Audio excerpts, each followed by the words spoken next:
Hey guys, Kapper here, and welcome to this week's farm vlog. We got a lot of stuff that we're working on, and we got some really cool Polaris footage that I totally forgot to use, so I'll mix that in here. It's all drone footage, which was kind of fun, but the rain has been crushing us.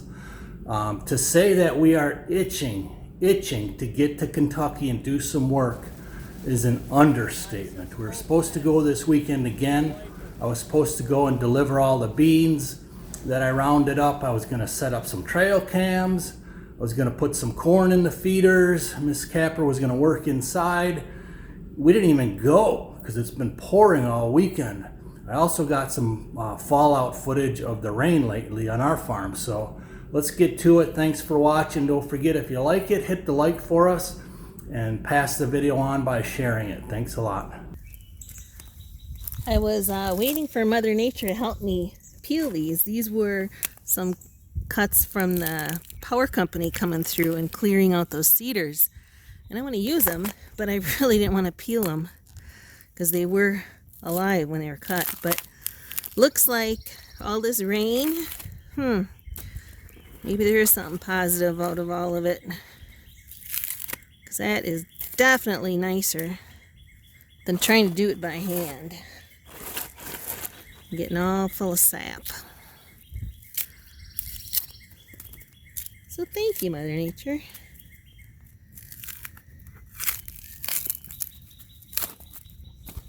I still don't know what I'm going to make out of them yet, but I'll put them to good use. Well, the washout's getting bigger. Oh, there goes a deer. Wow, look at this baby. All these gully washers we've been having. Look at how nice the lawn looks anyways. And then there's another new one right here. I don't even want to walk in the grass. There's another new one taking shape. Time to break out the tractor. All right, we're gonna go look at the pond overflow in a minute, but while we have some minor damages like this more rain for 4 more days at least, we truly pray for those who have lost their homes. I know over in Missouri and other areas that people that live in these floods like literally got kicked out of their homes. So our best wishes and thoughts go out to them who have it much more difficult than just some washout repairs. All right, here we go. Another good downpour gully washer.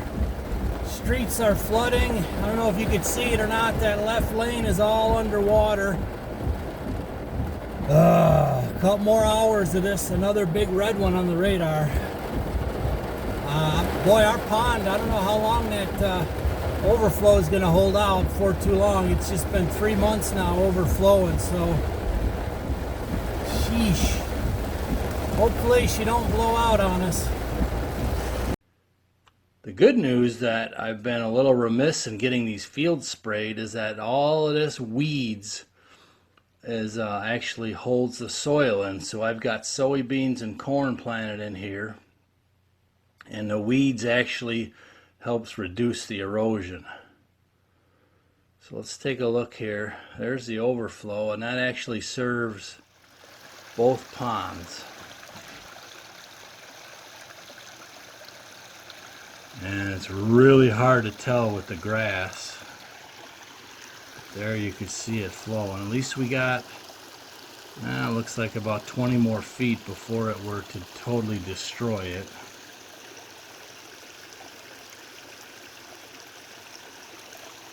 Now it has worked its way into one single cut, it looks like. So the risk here is that if this whole thing eventually erodes through. So right here, center screen, that's all water overflowing there, and the only thing holding it are the weeds basically.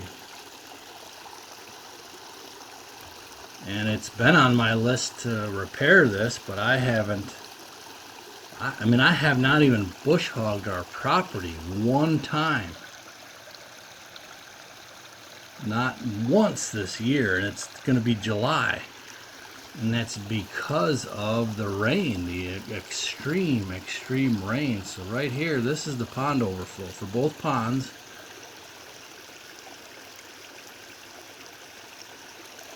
pretty sure there's no trees behind me, hopefully not.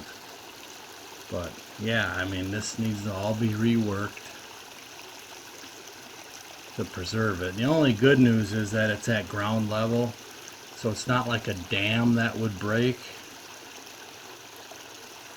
So that really, you know, gives us plenty of time to mess with it. But I think there's some trees back here. But there's a look at the overflow. And this stuff is so thick, I mean, you wouldn't even want to attempt walking in it. Some of the areas around the driveway that we have to bush hog because of all this rain, some of the trees, I'm not kidding, are 8 to 10 feet tall.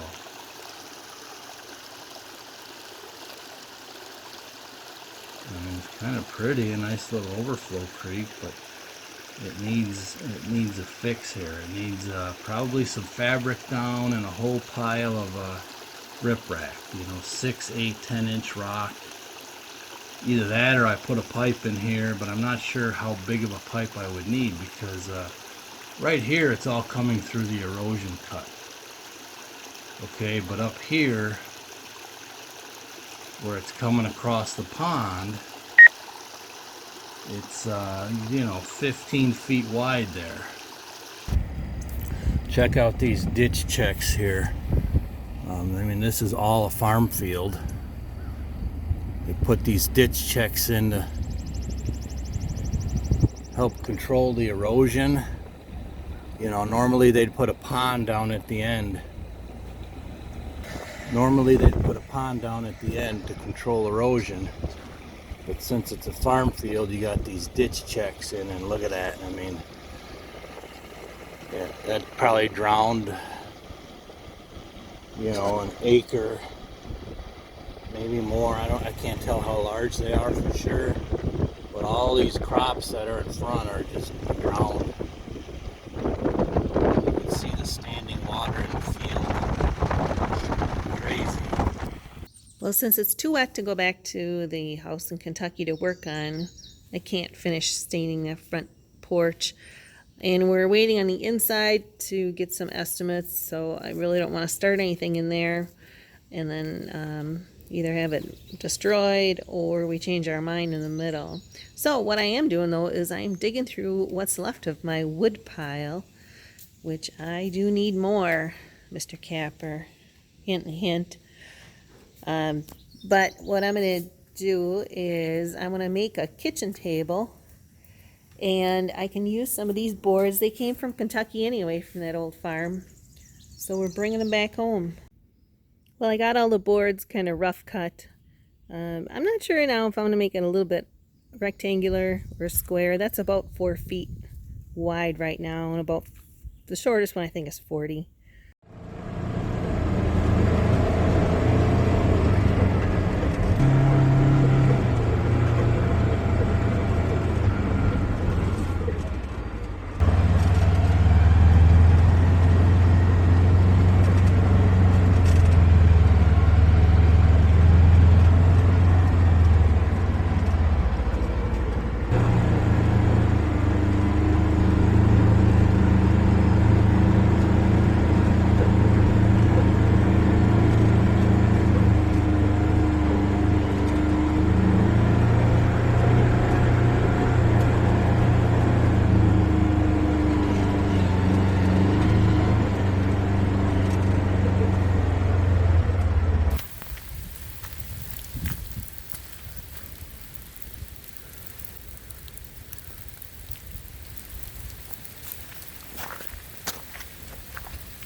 just got a call from Mrs. Kapper, and there's a whole family of coons on my beach.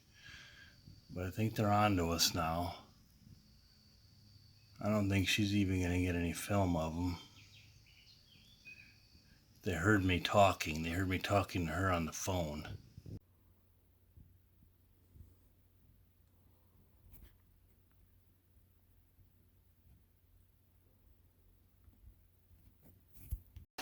So there's a check on the overflow.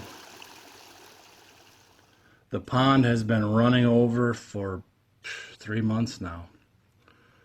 So we'll check back in here another few days, but hopefully it'll quit raining at some point. This is the first time the sun's been out for a while. I should be out there bass fishing, but it's just wet. It's hot and soggy. But soon, hopefully we'll have dry weather. So I'll catch you on the next go around. Kapper out.